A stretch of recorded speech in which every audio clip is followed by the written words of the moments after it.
different presentation. This goes deep down under the supply chain in terms of you need infrastructure, you need investment, and my whole case is built around the title in this. There is a need now for public investment in transport. Every modern economy needs investment across the spectrum, but particularly in transport. And particularly in Ireland, because there's been such a cutback in investment in the last 7 years during the fiscal crisis. So whatever government comes into play in the coming months, they will have a large investment programme. And indeed, I would say to you, it's a question you might ask when candidates come to your door. What are you doing about public investment? Because governments can change the context, they can change the priorities. Let me show you this slide, which comes from the EU report that was published last week. The blue line is transport, and you can see how in 2008, 2009 it peaked, and you can see how it tailed away. The green line underneath is housing development, and the others are communications, water, education. But there has been a serious decline, so the case needs to be made to have public investment in transport. In the report that has been published, and that is the website address for that report by the government that is still in power, transport was allocated 25%. The overall programme is one of 42 billion, but it is spread over 6 to 7 years. And again, some of the outside commentators have said even that is not sufficient to bring Ireland back into perspective. And indeed, in that regard, many of you may have experienced driving this morning, and you can experience where is the infrastructure. This is the table that comes from that plan, and it's showing how over $1 billion planned for this year, stepping up to $2 billion by 2020.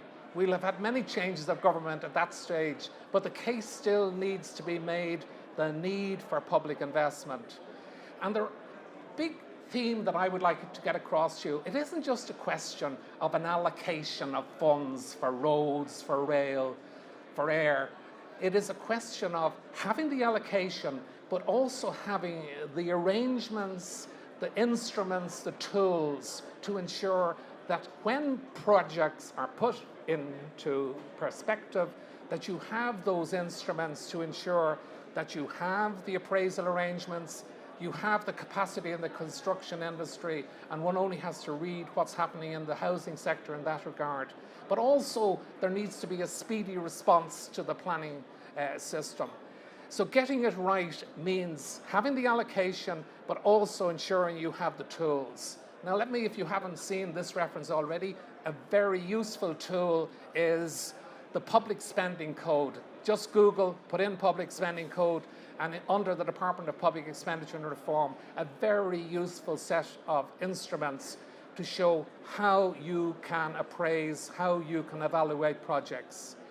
That's just the cover page photograph of it. If you do open up into it, it's a relatively recent origin and does lend itself to finding what the codes are in terms of appraising, monitoring, and ensuring you get good projects. The very simple framework that you would be aware of in your own businesses would be starting with appraisal, evaluating what do I want to do in this project, be it a small project, be it moving house or building a road, and then getting it through the planning stage, getting approval for the project at your board of management, and then on into the implementation. But I always emphasize the importance of the back check. Looking back, how did we do on these projects? What lessons can we learn from these projects? Things that we don't know already in the appraisal system. So there's a lot to be learned from the back check. The real requirement of project implementation is at government department level. And in the introduction, it was mentioned I was the senior economist in the Department of Transport. I would know the sort of work they do, and the work has become more responsible because it's up to the departments to have the appraisal system, to do the business plans, to make sure that the criteria for investment are being met. Also, that there's joined up government, that across departments, because many projects have an implication between one department and another. So there are tests that have to be carried out. And the harsh test is, if projects don't get the green light, don't meet the criteria, then they should be rejected. It would be true to say, looking at the Public Accounts Committee that publishes many reports on projects, there is evidence of projects that should never have gone forward, but the departments have taken the easy way out, continued with the projects rather than rejecting them. So there's a whole stage of going through the different levels of the planning to make sure that you're meeting the business case, meeting the tests of a project, over what lifetime will that project be delivered. If it's a project over 20 million, that there's a cost-benefit analysis carried out. And also that these projects are brought back to the Department of Public Expenditure and Reform to make sure that there is serious evaluation of the projects and that they do meet the criteria. Should more be done? I would argue very strongly that more should be done. In particular, that there should be an independent review committee. This could be made up of people from the private sector and the public sector to make sure that what a department says they will do in producing a project will in fact be met when they go forward.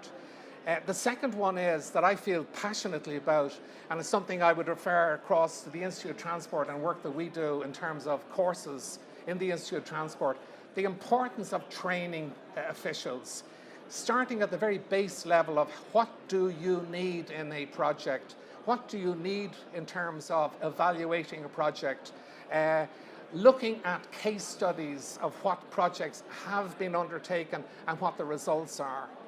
And in terms of transparency, there's too little evidence of project appraisals being published. And I've come across a very useful website which I have on the screen there called peerreview.gov.ie. And what's interesting about that project is back in 2005, when the PPARS project in the health sector went belly up, the government's response was to have a requirement that any new IT project of a scale over a level of 10 million required a peer review team. Now, what those peer review teams, they're not engaging in managing the project.